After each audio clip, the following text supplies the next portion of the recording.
This is your Tuesday Daily Delivery. I am Michael Rand, perhaps one of the most drama-filled daily deliveries we've ever had.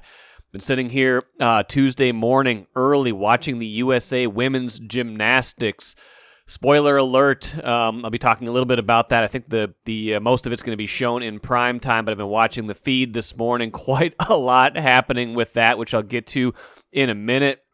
I've got Christina Long, Star Tribune intern, who's been covering a lot of great stuff for us, covered the Twins game last night, has Wednesday's game as well, and I did a really nice story on Regan Smith, the Lakeville swimmer and the club team that she's on right now, where she represents and what that's all about. So talk to her. We'll bring that to you in a little bit.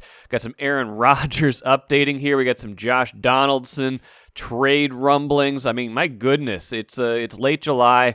Here we go. This is when kind of the sports calendar starts to get cranked up again. It feels like we had the 1 week, the MLB All-Star break, and then we get going again. So lots of stuff to get to. First off, let's get to the Aaron Rodgers stuff because I've made this my pet subject. I'm going to have Scott Gillespie actually on the show tomorrow. Scott's an editor at the Star Tribune, not in the sports department, but he and I have had a really good back and forth about Wisconsin, Minnesota sports over the years. He is a Wisconsin fan, one of the good ones, though, I will say. Looking forward to talking to him on Wednesday's show about Aaron Rodgers, because it sure seems like Aaron Rodgers is indeed going to play for the Packers this season. Now, I don't know if I expressed this on the show, so I don't know if it counts. Maybe I did at one point, but I had an inkling that this was going to work out for the Packers, that maybe, not that this was all a ruse, because I clearly don't think it was a ruse, but I had an idea that maybe that Aaron Rodgers wasn't just going to sit out this season. You know, I feel like as much as you'd like to take a principled stand if you're upset with a team, if you're upset with the management, you know, when you're 37, going to be 38 years old, you only have so many opportunities to play. You only got so many years left. So, news reporting now, Aaron Rodgers is in Green Bay. Sounds like the affiliate in Green Bay recorded him landing late Monday in Green Bay. Players report to camp today. So, got there at the last minute. It sounds like, reporting from Adam Schefter at ESPN saying basically, in exchange for playing this season, the Packers are going to give him more freedom after this year to perhaps pick wherever he wants to go in the 2022 season and beyond. So that would be interesting. Basically kind of a 1 year, not even a truce, just kind of a 1 year, it's almost like signing a guy to a 1 year contract at this point, and see if he wants to go somewhere else after this season, if he's still upset with the organization. Kind of seems like the Packers got about 85% of what they wanted out of this, didn't it? Seems like Aaron Rodgers is the one that blinked here if this was a stalemate, because I think the Green Bay kind of all along wanted one more year from Aaron Rodgers and then to turn this over to Jordan Love. When you draft somebody like that, and then you have the pandemic season where you don't get to work with him that much, you don't get to see him that much. He wasn't even the backup last season, Jordan Love. You want some more time from your MVP, I think. So it sounds like they're going to get that. And then Aaron Rodgers is going to get some freedom to play somewhere else in 2022 if that's what he wants. So, got to say, I'm got to feel pretty impressed by Green Bay's management. They held firm. They kind of worked behind the scenes, it seems like, and they kind of finessed this situation to the point where they gave up some leverage, but they're pretty much ultimately getting the one thing they absolutely had to have, which is if all this comes to pass, like it seems like it will, they're going to have Aaron Rodgers playing for them in the 2021 season, which is what they wanted all along. And what does this mean for the Vikings? Well, I had Patrick Royce on Monday's show saying it doesn't matter. Vikings are going to win the division either way. I don't feel the same way. I still think Green Bay with Aaron Rodgers, even if there's deficiencies on that roster, and I think their roster is pretty good overall, I think with Aaron Rodgers on that team, they're definitely the favorite to win the NFC North, and that that pushes the Vikings down to maybe contending for the division title, but underdogs in that, and trying to maybe compete for a wild card second place in the division. Maybe I'm wrong. Maybe all this acrimony is going to drive a wedge between between Rodgers and some teammates. It's going to make for an acrimonious season. And, sometimes when things get off on the wrong foot, teams don't quite recover. We'll see if that's going to be the case for Green Bay this year. But, just from a pure talent standpoint, you've got the MVP back, it sounds like, going to be on the field this season. Can't be viewed as anything but good news for the Packers. And I'll be interested to hear from some Packers fans, including Scott Gillespie, kind of what the emotional roller coaster has been like. Because I have some Packer fan friends, they're, again, some of the good ones, who basically had moved on from Aaron Rodgers, who said, we don't want him. I'm tired of this act. I'm tired of him being, quote unquote, prima donna. I'm on the side of management. Just be quiet and play, basically. Honor your contract. So now that it sounds like he's going to be back, is that all forgotten? Was that all just talk when you thought you were going to lose Aaron Rodgers? What's the deal with that is going to be the question. And how is he embraced at that first home game, at that first, even the first day of training camp? What's that going to look like for Aaron Rodgers? So I'll be interested to see how how that piece of it plays out and whether that has any impact on Green Bay this season. But long story short, this can't be viewed as anything but a positive for Green Bay right now, and how that impacts the Vikings will be interesting to see this season. Okay, I'm watching the women's gymnastics as we speak. I'm gonna go right up to the edge of a spoiler here. It's not over yet, and I don't think it's gonna be over by the time I need to upload this podcast. But basically, what we know at this point is the USA was trailing Russia by a lot, and Simone Biles has left the competition for undisclosed reasons. There's a lot of reporting about what it might be, but nothing definitive yet, so I don't want to report that right now and have it sitting there for podcast posterity forever. What we know is Simone Biles not competing right now for Team USA, but Suni Lee has been fantastic in these last two rotations on the bars and on the beam, I believe. I've kind of lost track. I've been kind of trying to do 18 things at once, but basically, at this point, it's going to be going into the floor exercise pretty soon, and they're very close right now. So that's where I'm going to leave the spoiler. So, my goodness, like a much closer competition than we thought. Simone Biles, one of the greatest gymnasts of all time, not in the competition anymore. Suni Lee from Minnesota basically leading the charge for Team USA, and it sounds like it's all going to come down to, maybe one last event. So I hope you guys are watching that when it comes on in prime time, I believe, later on tonight. Hope you watched last night, too. Regan Smith, Lakeville swimmer, who I'm going to talk a little bit more about with Christina Long here in a second. Got the bronze medal, as my 4-year-old girl likes to call it, the brown gold. She won the brown gold. It was a great race in the 100-meter backstroke final. Didn't quite have it to finish in first place, but third place in a race with that many great competitors is certainly a great accomplishment. And congrats to Regan Smith on the bronze. Watch that. This starting to get into the Olympics a little bit more. The drama is pulling me in a little bit. I'm feeling it now, and it's only probably going to intensify as these gymnastics come down to the wire. I'm Chris Hine, Timberwolves beat writer at the Star Tribune and the first 5-time guest in daily delivery history. Thank you for listening to this podcast. This work is made possible by our Star Tribune subscribers. For unlimited access to the articles mentioned in this podcast, our coverage of Minnesota sports from pros to preps, and even all of Rand's future blog posts about how the Timberwolves should trade for players they will never get, go to startribune.com/subscribe. Happy to be joined today on Daily Delivery by Christina Long, our summer intern. She's been covering a lot of good stories. Is a Twins game Monday night. She's got the game again Wednesday at Target Field. Nothing like throwing you right into the middle of the trade deadline, Christina. Nice time to have you cover games. You also wrote a really nice story about Regan Smith, local elite swimmer competing in the Olympics right now, and her club. So, first of all, welcome to the show. How you doing? Thank you. I'm doing well. I'm excited to be on Daily Delivery today.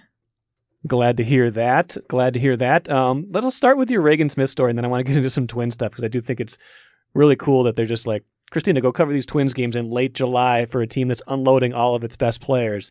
But the Regan Smith story was primarily about the club that she's on, correct? And, kind of how, this elite swimmer is coming from a club that really hasn't been around for that long, right? Right. So Regan Smith trained at Riptide Swim Club over in Apple Valley, and she started there when she was about 13 years old. She's 19 now.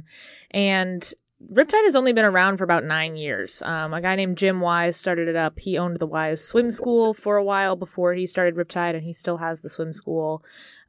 So once the club opened, some kids from Wise Swim School came over and started some kids from Wise Swim School started swimming competitively at Riptide. So when Regan came over, she started working with their coach Mike Parado, who is a very high profile swim coach. His daughter is actually on the Olympic diving team for Team USA. And so I spoke with him and with Regan's dad, Paul Smith, about how the club kind of influenced her and really all the different levels of swimming there. They have everybody from 9 and under to the elite level swimmers like Regan, and it's really interesting because the point that they made was that not everybody will be Regan, not everyone's going to be an Olympic swimmer, and not everybody wants to be, but they're really great about meeting kids where they are and helping kids reach whatever their goals are in swimming. So they're not all going to be world record holding Olympians? Not all of them, no. So if I started I have a 7-year-old daughter and a 4-year-old daughter. If I started them in swimming right now, I should not expect that in 12 years my oldest will be an Olympian. I mean, maybe set the bar a little lower, but I mean, anything is possible. You don't want to tell them no, right? But they've got to be like just over the moon for what's happening right now, just watching her compete at the highest level. I mean, just, there was plenty of pressure going in. It seems like she's handled that great. Just how are they reacting to this moment and just, the preparations for her swimming in all these big events?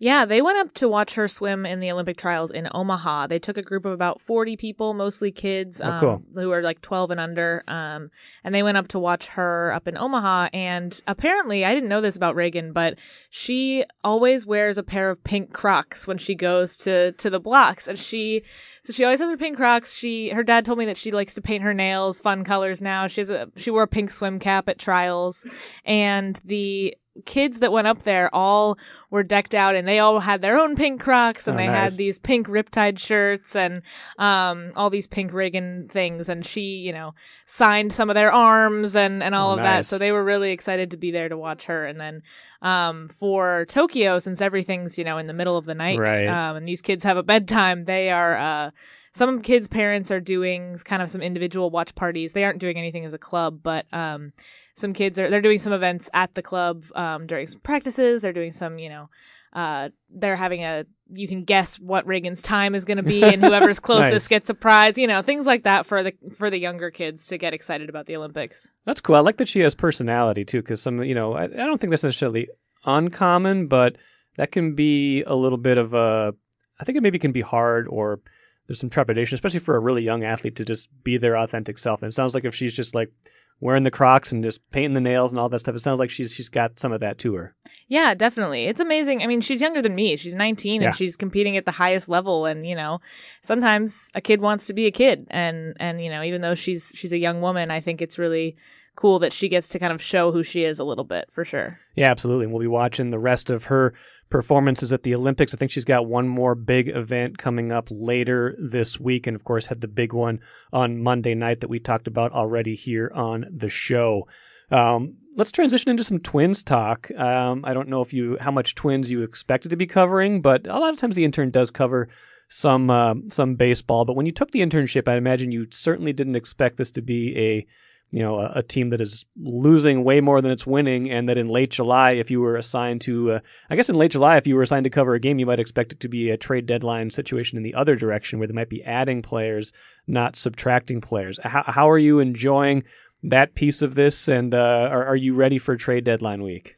Yeah, I did not expect them to be selling quite as much. And, None of us did. Yeah, none of us did. I'm not from around here, so I was new to kind of all of the Twins roster and learning who the key players were. And I was really bummed because I had taken a liking to Nelson Cruz. How can you not kind of root for him a little bit? Right. So I was sad to see him go, and to hear some of the other guys talk about how much he meant to them as kind of a dad figure to them. But yeah, no, it's crazy. Might have some news coming up here in the next few days, but I didn't expect to do quite as much Twins, but I've actually also enjoyed it a lot more than I expected to. I've always loved baseball, but I knew that covering it was kind of a grind day in, day out, being at the ballpark all day and then coming back the next day, and, not that much changes day to day, but I've really enjoyed it a lot more than I expected to. And the Twins beat's really fun. Everybody really works together really well and is really kind and has been really welcoming to me. So it's been great. Definitely good people on that beat. So that definitely helps. And it was rude of me too. I didn't even, you said you're not from around here. We didn't even talk about where you came from. What's your backstory? Maybe fill in the listeners a little bit, because we're going to have a special treat. Christina is going to take over the show for a couple days in August. We haven't settled on the exact dates yet, but we're gonna turn her loose. That'll be another one of her internship projects before the summer is over. So tell the listeners a little bit more about yourself. Yeah, so I'm kind of from all over. We moved around a lot as a kid, but I'm mostly from Arkansas. So grew up there. College baseball was actually the first sport I was ever really into. Yeah, kind of niche. I like college Arkansas, baseball. Yeah, college baseball is great. I've been to the College World Series a couple times. It's fun. It's really fun, and especially because Arkansas is always really good. Right. So I got to be on a bandwagon. And then got into college football, and I went to the University of Missouri. Just graduated from there, so covered kind of the SEC light there. And really enjoyed that, getting to do some Mizzou football, some softball as well, as they've kind of gotten better. Yeah. And so I've really enjoyed getting to kind of get some experience across the board. And coming up here has been my first time covering pro sports. And so I've kind of slowly moved north over the years. And I'm excited to be up here in Minneapolis now. I can't remember. Do you have school left after this? Or are you onto something else after this internship? Or what is I'm on to another internship after this, yes. Okay, got it. Well, that sounds like a plenty of fun for this summer. What about other stories you've covered? What have been some of your favorite things, or what are some of the other things you're looking forward to in the last few weeks here? Yeah, so one of the first things that I did when I got here was I covered the launch event for the new USLW team, so the women's soccer team that's coming here, kind of launching in the next year or so.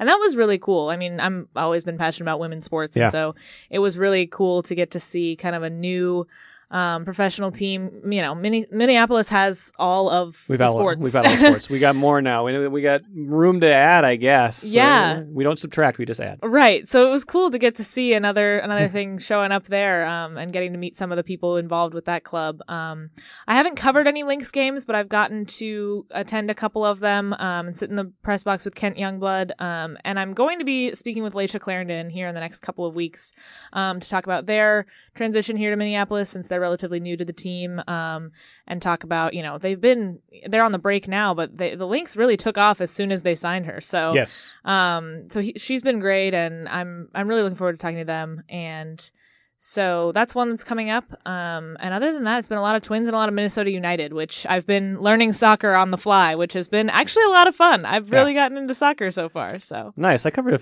decent amount of soccer early in my career here. It was like kind of what used to be called the A-League. It was kind of the forerunner to, it was like the league below Major League Soccer. Minnesota had a team in that, of course, because they can't not have teams in every single league. So that was kind of what became Minnesota United in that league has now become the team in this league. And soccer's fun. I mean, it's hard to write sometimes like a 1-0 soccer match if you don't speak exclusively in soccer, but you get there, right? Yeah, the first one I covered by myself was a draw, and I'd never covered a draw of any kind. Okay. And I was like, how do you write about won. A draw? Yeah, so it's like, and it was a draw that they were bummed about. It wasn't, I learned that there's... Was it the San Jose? So it was like... I guess there's good draws and bad draws. And for San Jose, it was a good draw. And for Minnesota, it was a bad draw. So I kind of had to figure that out on the fly. But no, it was interesting. And there's a great soccer fan community here. Yes.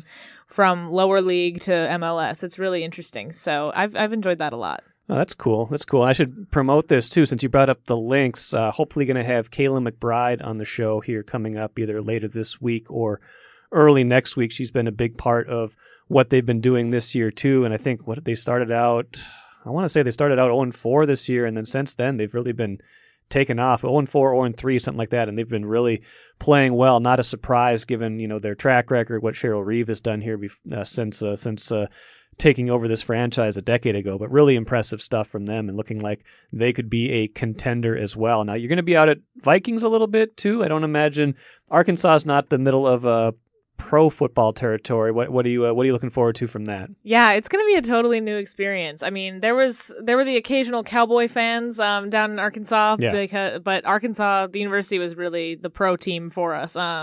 So it'll be totally new. I'm looking forward to it. I'll be out at training camp. I think I might be doing some Gophers fall camp as well, so that'll be a little bit more familiar at the NCAA level. But no, I think Vikings will be really, really cool to kind of see how that works, meet those beat writers, see kind of how the preseason goes for the NFL. Some rumblings. I probably talked about this on the beginning of the show as well, but Aaron Rodgers sounds like maybe he's going to play now. That was the latest. It's been kind of an all over the map kind of story, but I've been fascinated by that the last few months because it has a big impact on what's going to happen to the Vikings. Yeah, it's really interesting. My favorite part of the Aaron Rodgers saga is the video of him singing Taylor Swift in a kitchen with Miles Teller's wife. I missed that. What happened? Oh, it was fantastic. He was on vacation. Which Taylor Swift? I can't remember which song it was, but yeah, he was on vacation with Miles Teller's wife, and his fiancée Shailene Woodley, and they went on some vacation, and there was a picture of Aaron Rodgers looking very carefree and like Jungle Man-ish, and then there was a video of him singing some Taylor Swift in a kitchen, and I was like, okay, it looks like he's living his best life. He is. He's a hard guy to figure out. He's got a lot of there's some playfulness there, but he's also got some mystery. He holds grudges. I don't know where this is all going once it's all said and done. But like I said, this is the saga. The reason I've been so interested in it is, I've thought for a long time he's the best quarterback in the league, and if he plays or not plays, that is a big difference for the Vikings this season. So we'll have to see what ultimately happens once September gets here. If he shows up, if as Patrick Roy suggested on Monday's show, if he shows up but develops a bad shoulder or something and wants to get paid anyway, but doesn't want to play, we'll see what happens this year. A lot of things to unfold there still too. Hope you get to cover some of those fun vaccine stories too in camp this year. That's going to be a hot topic. Oh yeah, I can't wait to ask every player on the roster if they've had their shots or not. Maybe that'll be your job, since you'll ask those questions and then they can get mad at you, but you want to deal with them. Exactly. Anymore. I'll just leave and they don't have to hold the grudge. It's not even intern hazing. It's just good business to have you ask those questions. Well, Christina, great stuff. Appreciate you joining the show today. Any more words of wisdom? Anything you're looking forward to when you take over the show here in a couple weeks? I'm looking forward to being on Daily Delivery. I think it's a very cool new project that the Star Tribune has launched in last year. And podcasting, I listen to podcasts all the time. Anytime I do anything, I have a podcast on. So nice. I'm looking forward to being on one myself. You are the target audience for this show, and you are going to be this show in a little while here. Good stuff from Christina. Got to know her a little bit better. Kind of a weird year to be an intern at the Star Tribune. So everybody's not quite, back in the office as much as we normally would be. So glad to have her on the podcast today to share some of her insights. Going to be happy to turn the keys over to her for a couple of shows. I think that's going to be next week, but we're still figuring that out. So I'm looking forward to seeing where she takes the show when she takes it over for a couple of days. And like I mentioned, she had the Twins game Monday night. I was teasing her a little bit, like I was talking to her on the show. Watch out for all the trade rumors. This is trade deadline week, and then lo and behold, later that night, we recorded it Monday afternoon before the game. Later that night, there's all sorts of Josh Donaldson rumblings swirling around now, and I want to spend a little bit of the end of the show here. Let's call this the cooler, talking about that. Josh Donaldson. The Brewers apparently reportedly checking in on Josh Donaldson. It sounded like that was getting kind of close yesterday, maybe to something happening, but it sounds like it cooled off a little bit, and now it's kind of in a holding pattern. But that would be an interesting move for the Brewers. Josh Donaldson owed a lot of money. Like I wrote about and talked about yesterday, he signed that initial 4-year, $92 million guaranteed contract. It was 4 years for $84, but he's got the $8 million guaranteed buyout or the $16 million team option in that 5th year. So $92 million guaranteed. That's a lot of money, especially for the Brewers, kind of in the same market as the Twins. That said, the Brewers having a much more successful season than the Twins are, and could use someone like a Josh Donaldson would fit into their offense quite nicely. He can help a lot of teams. He's having a good season. And anything I've written or said about Josh Donaldson in comparison to Byron Buxton is not is not disparaging towards Josh Donaldson. He's a good, productive player. And, for the Brewers, he'd fit in nicely. Brewers are in first place in the NL Central by 7 games.